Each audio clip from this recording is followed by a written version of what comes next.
If words do not come to your mind while speaking English, then these two methods will 110% work for you, because in today's video I am going to reveal my personal secrets, what I personally follow while making videos. Okay, so the first method name is thought flow method, and second is idea anchors method. If you will follow this method, then believe me, nobody can stop you from expressing yourself in English as I am expressing right now. Okay, my friends, but before talking about the methods, now let me talk a little bit about why do I record videos from the jungle, not from my house. Okay, most of the language learners, they commented me and asked me personally on my WhatsApp, sir, why do you make videos from the jungle, not from your home? The reason is quite simple.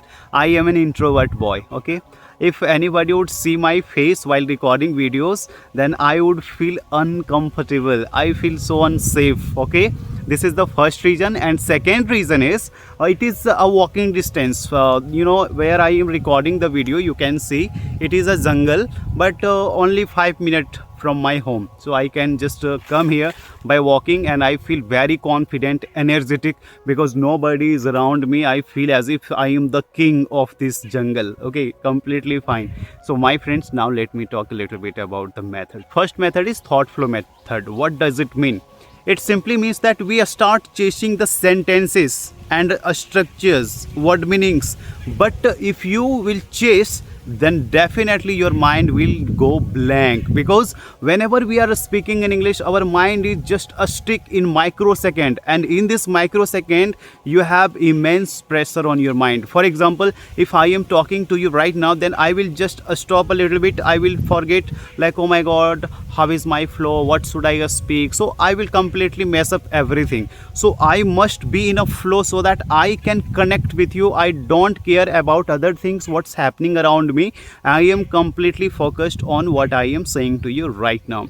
Okay, so this is called thought flow method. Thought flow method means we don't chase sentence structures, we don't care about grammatical mistakes, we don't care about the exact vocabulary, we care about only one thing, that is emotion. Emotion cannot be changed. For example, if I want to say my mind goes blank when I speak in English, and I don't know the meaning of blank, then I also can say, instead of this sentence, I can say words do not come to my mind, I forget lines while speaking, I am completely confused while speaking. So you have multiple things, but do you see, the emotion is exactly same, the core problem is the same, it's not changing. The problem is I can't speak, that's it.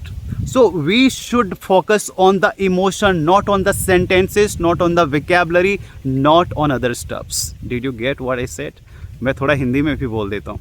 हम लोग क्या करते हैं कि कोई भी sentences है ना, उसके पीछे भागने लगते हैं, और बड़े बड़े जो विकैबलरी हैं उसको ढूंढने लगते हैं जस्ट माइक्रो सेकेंड में, कि भाई इसका क्या होगा, इसका क्या होगा. वर्ड टू वर्ड ट्रांसलेशन अगर आप करेंगे तो ज़िंदगी में कभी भी फ्लुएंसी नहीं आएगी. Okay, so first thing you need to work on कि इमोशन सेम होना चाहिए, बाकी सेंटेंसेस कितना भी ड्रेस्टिकली चेंज हो उससे कोई मतलब नहीं होना चाहिए. जैसे अगर मैं आपसे कहूँ कि English is not just a language, it's a personality. अब देखो, मैंने यहाँ इंग्लिश का इंपॉर्टेंस बताया, और सेंटेंस देखो मैं उसी टाइप से बोलूँ आपसे अगर कि English is very crucial in our life, English is very essential in our life.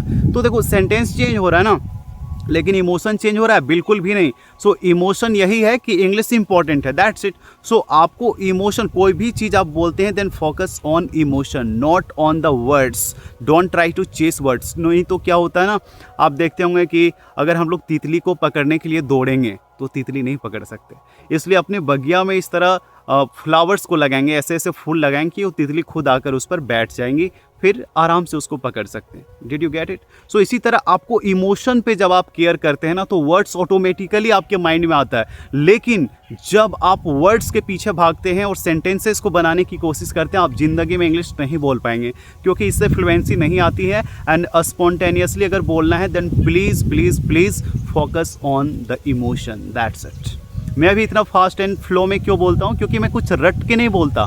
I don't mug up anything, I just speak everything from my heart, whatever comes naturally to my mind. Okay, now let me talk about the second method, idea anchors method.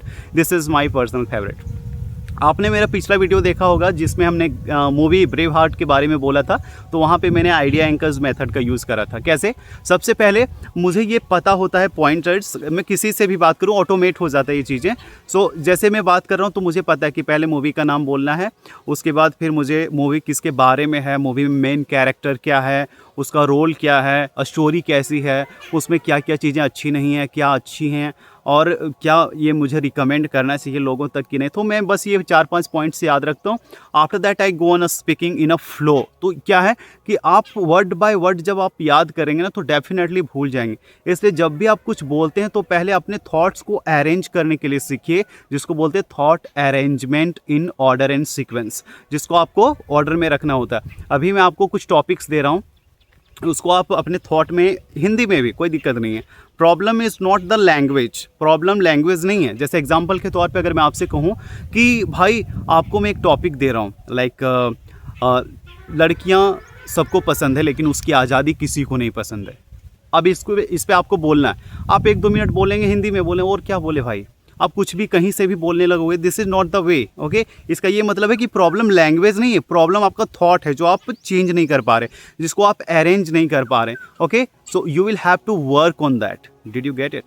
अपने पहले thought पे काम करिए। Your English is good if you are able to understand what I am saying to you in English. It simply means you can also speak like me, because I do not use advance words, I do not use advance structures. मैं जितना simple बोलता हूँ आप उतना सब समझ सकते हैं। तो फिर भाई प्रॉब्लम आपके सेंटेंस फॉर्मेशन में नहीं है, प्रॉब्लम आपके विकैबुलरीज में भी नहीं है। ओके, प्रॉब्लम बस है कि आपके थॉट का जो प्रोसेस है ना, थिंकिंग, उसको ऑर्डर में नहीं ला पाते आप बोलते के टाइम। सो जब आप बोलेंगे उस टाइम ऑर्डर एंड सीक्वेंस में रखना है। ओके, मैं इसको बताऊंगा नेक्स्ट वीडियो में, बट इसके पहले आप 2 मेथड्स को हमेशा याद रखें।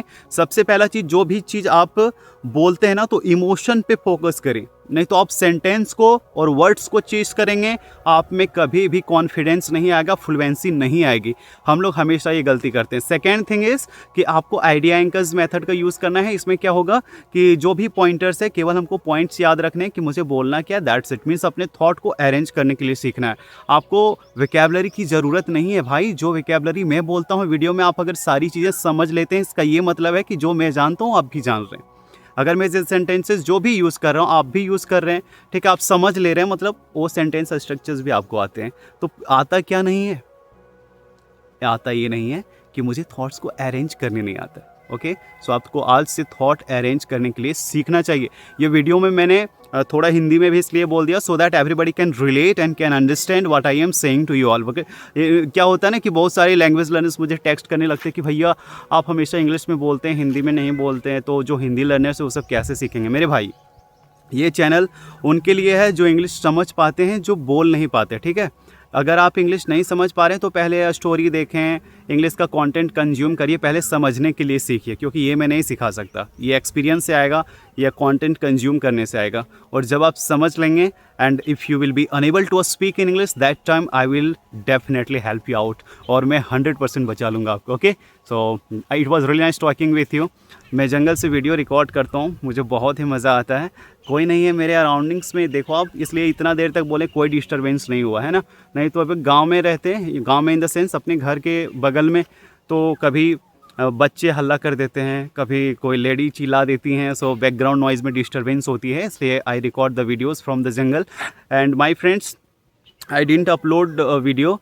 मैं अभी 1 हफ्ते से मैं भी वीडियो अपलोड नहीं करा था। The reason was quite simple. इसमें प्रॉब्लम ये था, क्योंकि प्रॉब्लम नहीं था, it is a celebration, Ramnavami puja था। So a lot of family members they had come to my home and I spent a lot of time with them. So thank you so much. आज से हम regular रहेंगे, update रहेंगे, and we will enjoy together, we will grow together. अगर और कुछ जानना है तो ChatGPT आपके साथ है, मैं बताऊँगा कि क्या क्या करना है। ओके, तो थैंक यू सो मच।